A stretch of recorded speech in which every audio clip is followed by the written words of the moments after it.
نصيحة لكل أب وكل أم.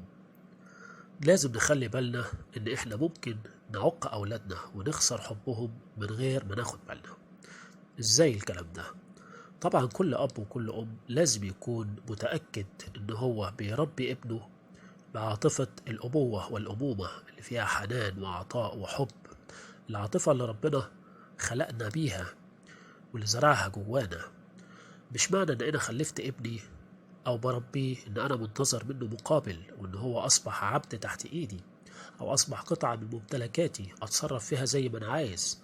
لا طبعا، لازم ما وصلش إحساس لابني إن أنا بربيك علشان أنا محتاج منك بعد كده وإن أنت لازم تديني بعد كده. لا طبعا، ابنك ما تفرضش نفسك عليه، ما تتدخلش في حياته بشكل فج يخليه يحس بالضغوط أو يخليه يحس بالضغط النفسي والعصبي. ما تتدخلش في حياته الزوجية بينه وبين زوجته. اديهم مساحة من الحرية والكينونة بينهم وبين بعض علشان يفهموا بعض، يعرفوا بعض، يدرسوا أفكار بعض، يتقبلوا من بعض، يحاولوا يعدوا لبعض. بلاش تفرض نفسك في كل تفاصيل حياته علشان ما تدمرش حياته من غير ما تحس.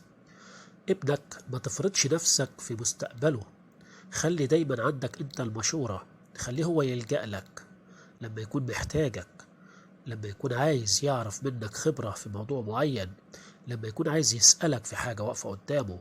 خليك انت دايما المرجع ليه، ما تفرضش انت نفسك عليه، ما تتدخلش في حياته بشكل صعب، ما ندمرش حياة أولادنا بإيدينا.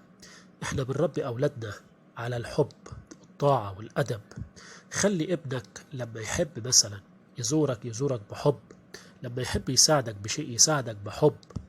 لازم نقتنع إن أولادنا ليهم حياتهم الخاصة، ليهم أفكارهم الخاصة، ليهم كينونتهم الخاصة.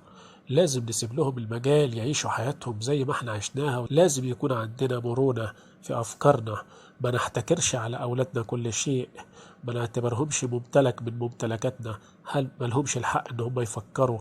ما لهمش الحق إن هم يعيشوا؟